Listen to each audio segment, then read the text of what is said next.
been a few little niggling bits, especially for me.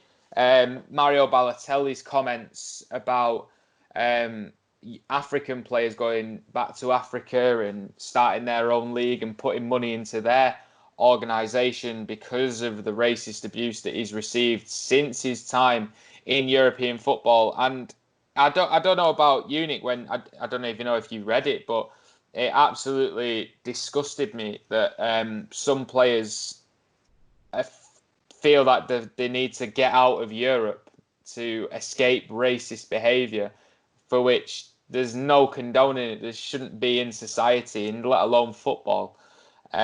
So he said that African players should leave European football and make African football better. Whether or not you agree with whether he should go through with the plans, how does it make you feel that a certain ethnic players and minorities feel like this within football in European leagues? Oh, I think you hit the nail on the head, mate. There's one word for it. It's disgusting.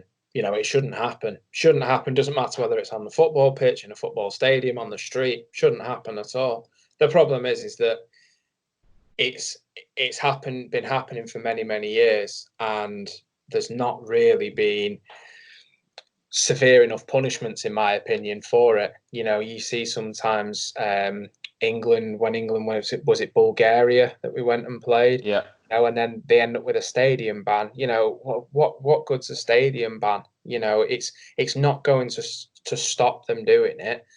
I haven't got the answers for what they should do, but surely there is more severe punishment that should come out to stop this happening. I'll come back to the word again. It's disgusting. It shouldn't happen in society. It doesn't matter, who you are. Everyone should just respect each other. And nobody in society should feel that they have to move away because of this issue. So him having saying about I've not seen the article, but him saying about having to go back to Africa, that's scary. That is a real scary moment for society, because for someone saying that, thinking that they have to do that because of what's happening in Europe, that's not right. That isn't right. And someone and governing bodies, government authorities should step in, and really take a long look at that and try and sort this out. I know it's easy for us to speak about it. Obviously, we'll never know how it actually feels for people to be racially abused on that scale, and it just disgusts me that people go to football games, and I know it's a different environment when you do go into a football game. Where do they find it acceptable to go from there to, to racially abusing a footballer or a referee that's just doing their job? And it's the same with homophobic slurs as well. They're just doing their job. You wouldn't do that to anyone else in their job. Yes, they're high profile, they're in the public eye, but where do they feel that it's right to resort to that? It's like you say, we'll never know from the side of how it feels, I hope that's never the case, and I would wish that would be the case for everybody. But then you flip it round, and for the people who actually do say these things, make these comments, you'll never know, because we are not that type of person. I would never ever dream of going into a football stadium, on the street, wherever it may be, and making a comment of the sort. You mentioned about going into a football stadium, and people having a go at referees. Look, I've been there myself. I've been a referee. I've taken the abuse. It's on a Saturday. It's never kind of gone to the stage where it crossed the line. Where I felt really threatened. But you are called, different things, and it's not nice. It really isn't nice. So for me, that kind of opened my eyes to, how it felt in part. I wasn't refereeing in front of, thousands and thousands of people, but, it's no different for me if you're refereeing a park game or a Sunday league game or, a Premier League game. it shouldn't happen. And it kind of opened my eyes to think that, you know what, yeah, people make decisions based on what they see. They're only human, they're going to make mistakes.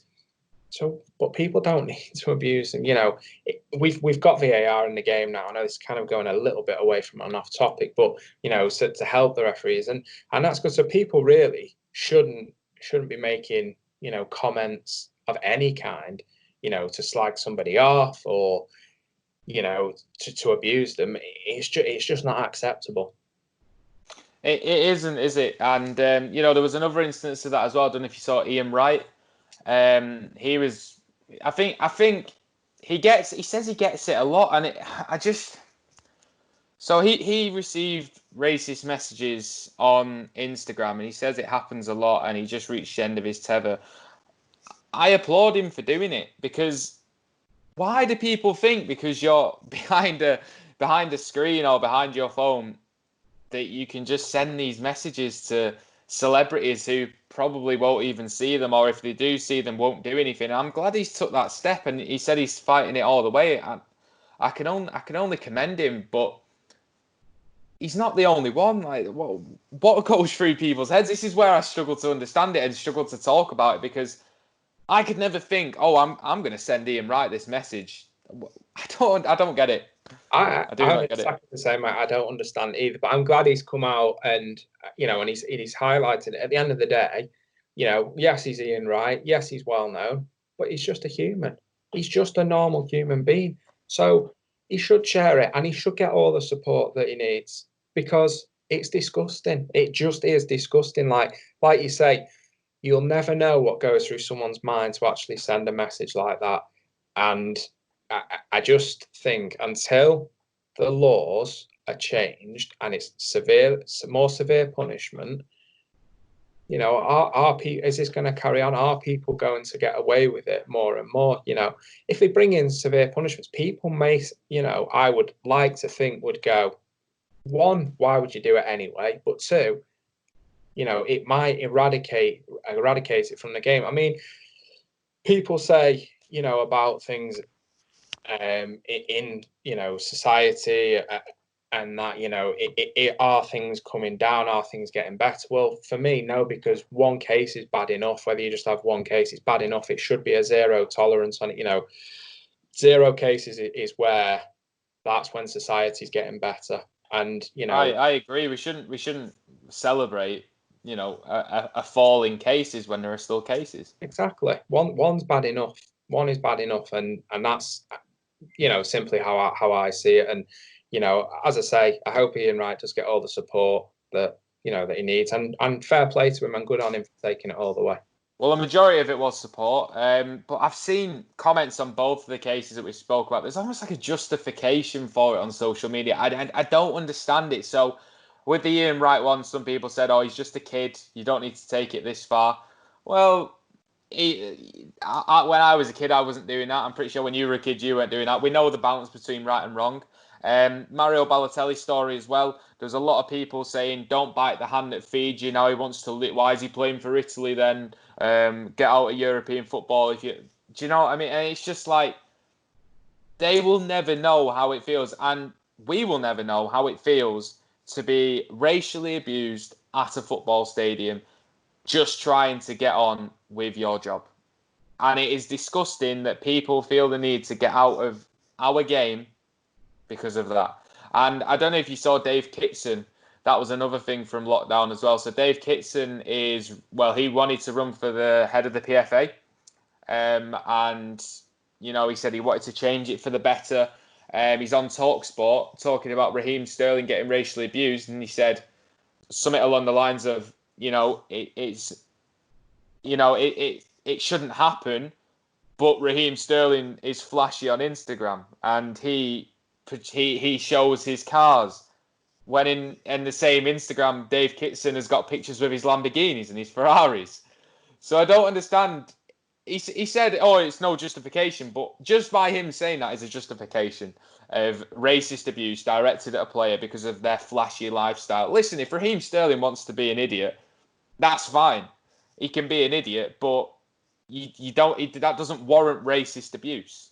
No, it doesn't. I mean, the thing is that if you have a Lamborghini or whether you have, a bog standard car, and you want to put it on your social media, well, what's wrong with that? Raheem, footballers for me are targeted too often. Yeah, yes, they earn a lot of money at the top end of the game. But the thing is, I keep coming back to the same sentiment. They are only human. Yes, Absolutely. they are in a luxury position that they earn good money for doing something that, a large percentage of people throughout the world would love to do in terms of playing football. Well, if he's been successful, he's got himself to a club where he can afford a Lamborghini, he can afford a nice house, he can afford, whatever he wants to buy. Right, let him post on social media. It's his social media. It's his life. We all do Exactly. it anyway. I might sit there and all right, kind of probably in terms of context, very very different in terms of the monetary value. I sat there the other day and I made a graphic. I posted it on my social media. If someone said to me like, "Why are you doing that?" Well, it's my social media. Who are you to tell me what I can and can't put on my social media? Yes, there's laws, and I would never cross the boundary of putting anything derogatory on or anything like that. I'm not saying that. But if he's just putting a picture of his car or a house, let him do it. He's earned that, so let him do it. It's his social media, and there shouldn't be any comeback on him for doing that. Yes, he's in the public eye and he will get spoken about, as will thousands of other footballers, but they're entitled to do it. Yeah, exactly. It's just like if someone behaves like an idiot on social media, you're obviously, well, not even an idiot. If someone behaves like they want to, whether that is a flashy lifestyle, obviously you're always going to get maybe some people who are either jealous or don't like it. You can always unfollow them. But to take that to a racial element and try and justify it because he is flashy, as you can imagine, Dave Kitson lost a lot of support for his PFA bid, and do you know what? I can only agree with it. You can understand it, can't you? As I say, these footballers are only human, and it shouldn't even be brought into context. Like you say, if you're jealous of him, which there will be people out there who are, just there's an unfollow button. Just unfollow. I'm sure, Raheem Sterling. I'm sure any other footballer, if they lose a couple of followers because people are jealous, I don't think they're going to be that bothered. I don't think that they're gonna notice, but they're not going to be that bothered if they did. I'm sure. No. So ultimately, just please stop being racist. I think that's the I Yeah, don't understand it. Yeah. I don't get it. I don't know what goes through people's minds. You've got organisations out there. You've got Kick It Out, and talking on the football front. That slogan, "Let's kick racism out of football." It's 100% true. You see it more and more at grounds. All right, I know obviously we can't go into stadiums at the moment, but that it's mentioned all the time. The slogan's up, but I'd love to see the day when that slogan doesn't have to be used, because there are zero cases, because everybody in society is accepted, and as I said, it's the minority. The vast majority of people throughout the world accept everybody in society, which is the way it should be.